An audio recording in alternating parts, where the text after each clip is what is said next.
and after the starter said go and got the job done. Well done, Gav. Great drive and great effort by the horse.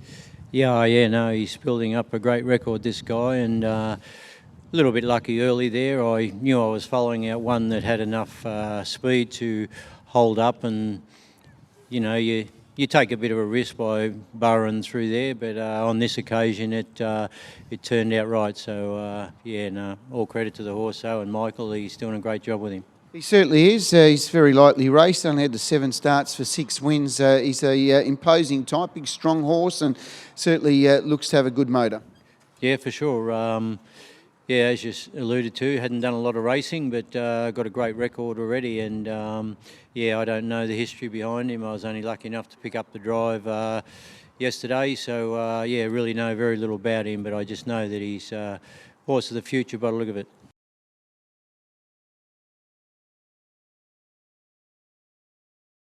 You see her now, I mean, obviously, you start winning MOs, you're getting up to that C5, C6 mark and pressing forward.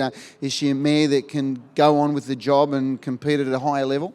Yeah, look, I'm not sure, Rob. I think she did run her last mile in the mares race here last week in about 1:54, which I thought, that's promising. So, she's definitely not up to them at this stage, but sometimes they have a few more runs and they sort of get to the middle of their career and they can really, step up a bit. But at this stage, we're more hopeful than think that she can do it, Yeah, okay. Well, sometimes these Bettor's Delights, they can be a little bit deceiving, can't they? They just get the job done. They don't sometimes not overly impressive, but they know where the line is and they just keep getting better. Yeah, and it's like mares; they can hit purple patches too, as you know, Rob. So you can really, you can't really predict what they can do sometimes. So we'll just keep our fingers crossed that she can do a bit more yet.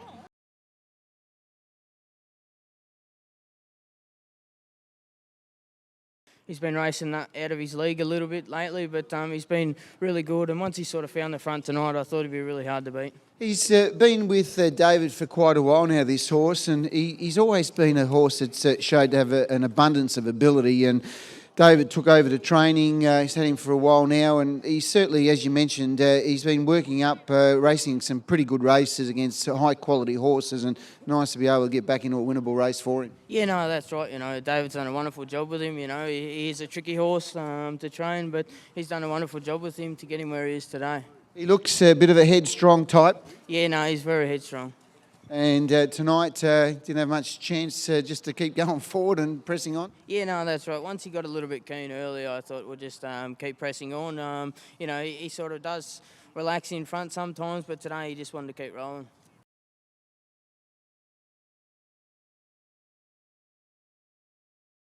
Well put together, just looking at a true Bettor's Delight, and maybe not in the final, but gets the consolation. Still always a pretty good result, just the same. Amanda, well done.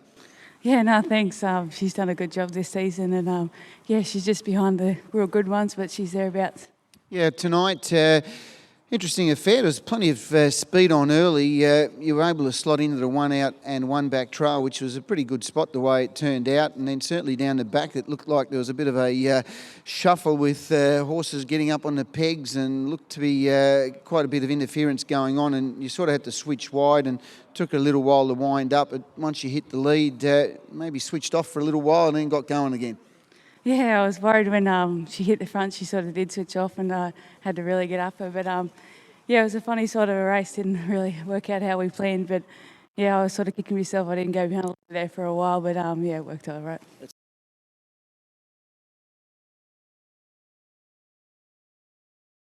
He's now going to come out of that M1, M3 grade and moves up to the next level after tonight. But when you're winning from barriers 12 and 13 against that quality opposition, you're going well and you're probably ready for the next step.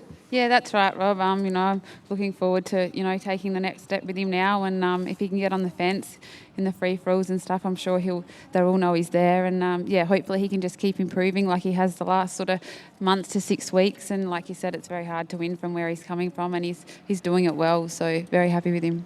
All right, we've seen him do it pretty tough in recent starts. I mean, we talk about the next level because there's another level to go after that as well. But Where do you see his racing pattern? How do you sort of see him compete at that level? Is he going to be the horse that can work around him three wide to the breeze? Is he going to be better driven with a coal sit and coming with one run or leading? How do you sort of see it? Yeah, well, look, Rob, it's really hard to do that in the free-for-all. So ideally, the place you'd want to be is on the fence. So he's got a little bit of gate speed. So that would be great to be able to use first of all and see how he goes. And it's sort of good if you can get in them when there's not a whole lot of depth. And so it's probably not bad timing. And Major Crocker's obviously going really well, but. Yeah, I'm sort of, in a good place and looking forward to sort of seeing what he can do. But you start easy, don't you, and be a little conservative, and then see what he can do a bit further on.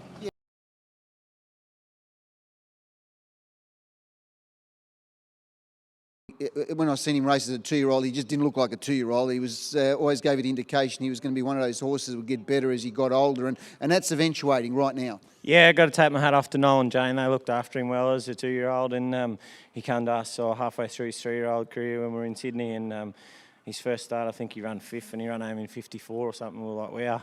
And he's just sort of kept improving with age and had a spell and come back, and he's been in fine fiddle. He's a big horse, and hopefully, we've seen him get stronger as he's got old, and there's no reason why that shouldn't continue. No, that's right. His brother was a bit similar as him as a 3-year-old.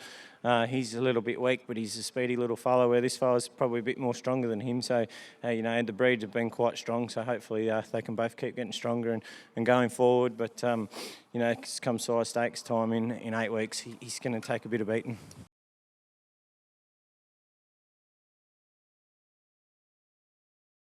I think if we've ever heard a group of family cheering their horse home, Mark would have probably been hearing it, I would imagine, because the noise was quite deafening here on the grass. Great drive, Mark. Congratulations. You were pretty brave and bold. They went unbelievable times. 26.8, 28.6 that second quarter, almost world record time. And you went around, took the brave move, and it was a winning one. Well done.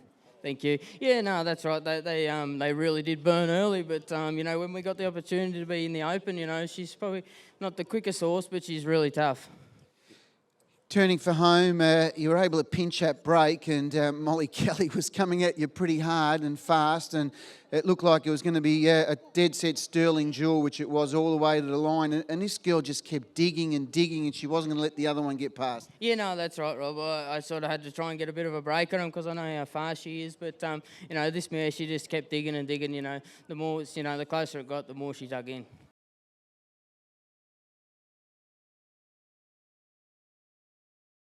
Did it easily. Well done, Christopher. Yeah, thanks, Rob. She's come over here. It's probably one of the best mares in New Zealand, and she did it really well tonight.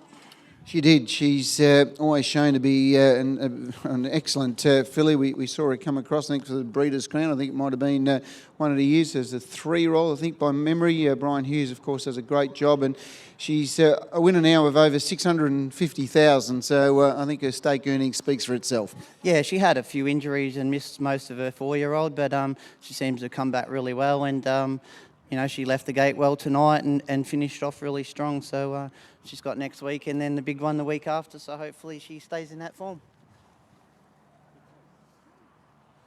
No, exactly. And tonight, as you mentioned, found the lead no problem. And then it was just really a dash up the straight. Really had the race pretty much in control.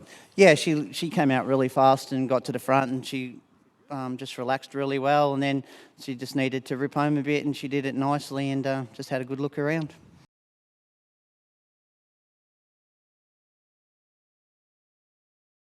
He was never in doubt, was it, Jodie? He's a heartbreaker, this horse, Rob. He's a very good horse, but he's sort of been missing this time back in. He's had a few little niggles, and I'd just like to thank Dean Lewis. He had his first go at shoeing him on Thursday, so he's really helped him a lot. Well, it was literally millimetre perfect. Yeah, look, he got keen in the run and he ran into the back of the one in front of him, and he can do that, but they were just going too slow for him. But to his credit, he sort of didn't lose too much ground, and then he gathered them up, and he should improve, I would expect, from that run. Yeah, well, just from what you're saying, and obviously had a few little issues with him, and Dean, as we know, such a great farrier, and he's been able to obviously help with a little bit of finer polish. Yeah, I put him under pressure. He only come out Thursday morning and shot him, and he watched him work, and we just sort of crossed our fingers. But he felt much more balanced tonight, and that's to Dean's credit.